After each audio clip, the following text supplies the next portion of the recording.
तो महाभारत, इसकी कहानी तो हम सबने सुनी है ना? पर क्या कभी ये सोचा है कि इसकी असली शुरुआत कहाँ से हुई? कुरुक्षेत्र का युद्ध? नहीं, कहानी उससे बहुत बहुत पहले शुरू होती है। असल में ये कहानी है दो राजाओं की और उनके दो बिल्कुल अलग-अलग उसूलों की। चलिए, आज हम इसी की तह तक चलते हैं। देखिए, ये किसी एक जंग की कहानी नहीं है। ये तो एक पूरी की पूरी संस्कृति के बनने और फिर बिखरने की कहानी है।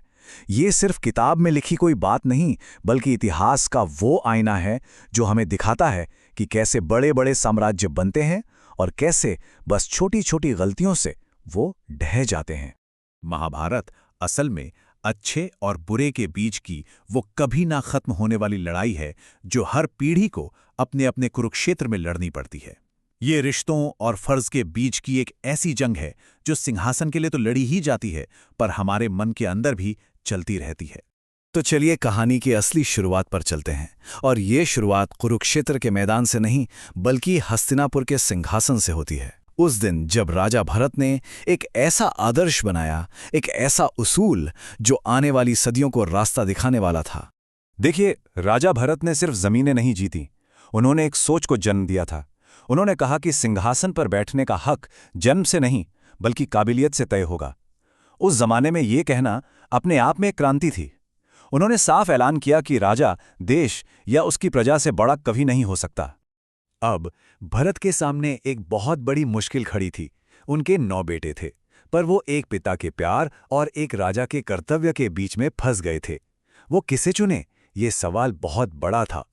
और फिर भरत ने वो किया जो उस वक्त कोई सोच भी नहीं सकता था। उन्होंने सदियों से चली आ रही परंपरा को तोड़ दिया।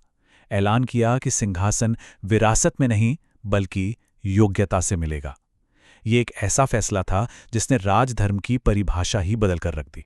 जरा सोचिए, एक पिता के लिए यह कितना मुश्किल फैसला रहा होगा, है ना? अपने ही बेटों को ना चुनना।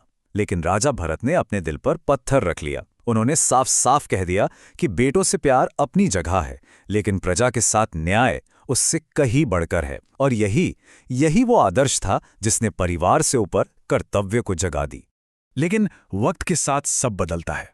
कुछ पीढ़ियों के बाद राजा भरत का बनाया ये महान आदर्श, ये उसूल एक नए राजा के दौर में कमजोर पड़ने लगा। और बस यहीं से महाभारत के युद्ध की असली नींव रखी जानी शुरू हुई। तो अब कहानी में आते हैं हस्तिनापुर के राजा शांतनु। गंगा नदी के किनारे शिकार पर थे जब उनकी नज़र एक बहुत ही रहस्यमयी औरत पर पड़ी। उन्हें क्या पता था कि ये मुलाकात सिर्फ उनकी नहीं, बल्कि पूरे साम्राज्य की किस्मत हमेशा के लिए बदलने वाली थी। शांतनु गंगा की खूबसूरती में कुछ ऐसे खोए कि ये भी भूल गए कि वो एक राजा हैं और उनकी कुछ जिम्मेदारियां हैं। और यही जुनून, यही दीवानगी एक बहुत बड़ी, बहुत भारी गलती की वजह बनने वाली थी। प्यार में अंधे होकर शांतनु ने एक वचन दे दिया।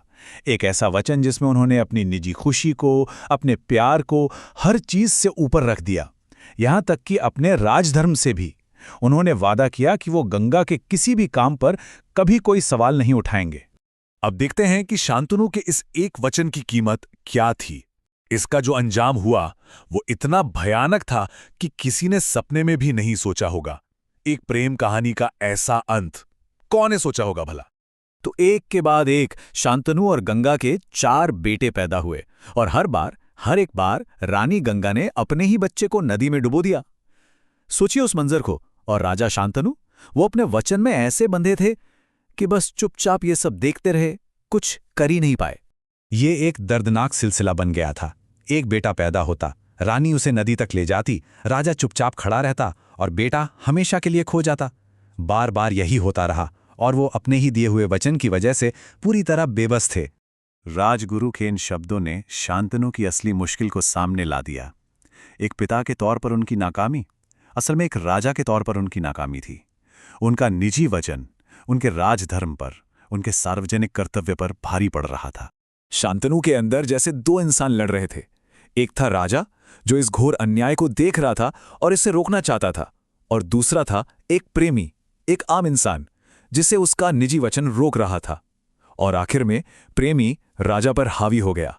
तो अब इन दोनों कहानियों को जोड़ते हैं। एक तरफ भरत का आदर्श और दूसरी तरफ शांतनु का वचन। बस यहीं से उस महायुद्ध के बीज बोए गए जिसे आज पूरी दुनिया महाभारत के नाम से जानती है। ये एक महान आदर्श का पतन था जो वक्त के साथ हुआ। देखिए, जहां भरत ने राज के लिए अपने परिवार को त्याग दिया, वहीं शांतनु ने अपने प्यार के लिए पूरे राज के भविष्य को दांव पर लगा दिया। और इसी पतन से कुरुक्षेत्र का जन्म हुआ। तो कुरुक्षेत्र की लड़ाई का असली कारण कोई जमीन का टुकड़ा या कोई अपमान नहीं था। नहीं, इसकी जड़ तो उस एक पल में थी जब एक राजा के लिए उसका फर्ज नहीं बल्कि उसकी निजी इच्छा सबसे बड़ी हो गई। ये राजा भरत के आदर्श का सीधा सीधा उल्लंघन था। ये पूरी कहानी हमें आज एक बहुत जरूरी सवाल पर लाकर खड़ा करती है। हर पीढ़ी को अपने फर्ज और अपनी निजी इच्छा के बीच में से किसी एक को चुनना पड़ता है। भरत ने कर्तव्य चुना, शांतनु ने इच्छा। तो सवाल यह है कि हमारे दौर का, हमारे समय का कुरुक्षेत्र कहाँ है और उस युद्ध में हम किसका साथ दे रहे हैं।